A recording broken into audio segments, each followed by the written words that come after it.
যে বা যারা তোমার মূল্য বুঝবে তারা ঠিকই তোমাকে মূল্যায়ন করবে, আর যারা তোমার মূল্য বুঝবে না তারা কোনোদিনই তোমাকে মূল্যায়ন করবে না। আসসালামু আলাইকুম। আসলে আজকে একটা গল্প পড়লাম, একটু পড়তে পড়তে একটা গল্প চলে পড়লো এবং এত ইম্পর্টেন্ট যে আসলে আমার কাছে এত ভালো লাগছে যে আপনাদের সাথেও আসলে শেয়ার করা উচিত। একজন মুরব্বী মৃত্যুর পূর্বে তার সন্তানকে ডাকছে যে বাবা এদিকে আসো।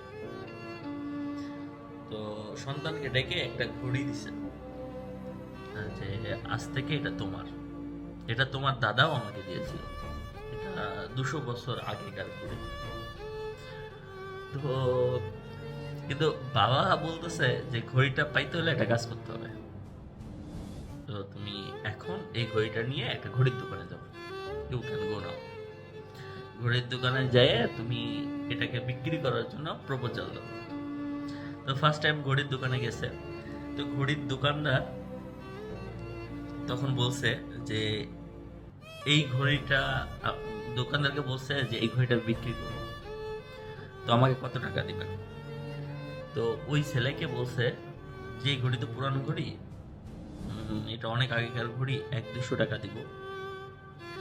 তো ছেলেটা আবার কাম ব্যাক করছে তার বাবার কাছে। আসার পরে বাবাকে বলছে যে বাবা, ঘড়ির দোকানদার তোমাকে 200 টাকা দিতে চাই।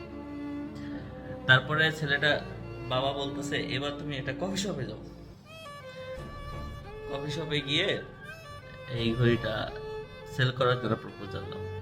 কফি শপে গেছে, কফি শপ বলছে না এটা নোংরা, অনেক আগেকার ঘড়ি, এটা আমি নিতে পারবো না। আবার কাম ব্যাক করছে তার বাবার কাছে। বাবাকে বলে যে বাবা, কফি শপে থেকে ঘড়িটা নিতেই চাচ্ছে না, এটা অনেক আগেকার ঘড়ি। তো তখন বাবা তাকে বলছে যে এই ঘড়িটা নিয়ে তুমি এবার একটা জাদুঘরে যাও। তো ছেলেটা যখন জাদুঘরে গেছে তখন জাদুঘরের যে কর্মকর্তা আছে তাদেরকে সেল করতে চাইছে, তাহলে এটা তো অনেক পুরান ঘড়ি, 200 বছর আগেকার ঘড়ি, এটা অনেক ভালো, সো এটা আপনি আমাকে 1 লক্ষ টাকা দিয়ে দিতে পারেন। তো ছেলেটা কাম ব্যাক করছে বাবার কাছে কাম ব্যাক করে বলছে যে বাবা, জাদুঘরে যখন এই ঘড়িটা নিয়ে যাই তখন এই ঘড়িটার দাম কয়েক লক্ষ টাকা বলছে। তো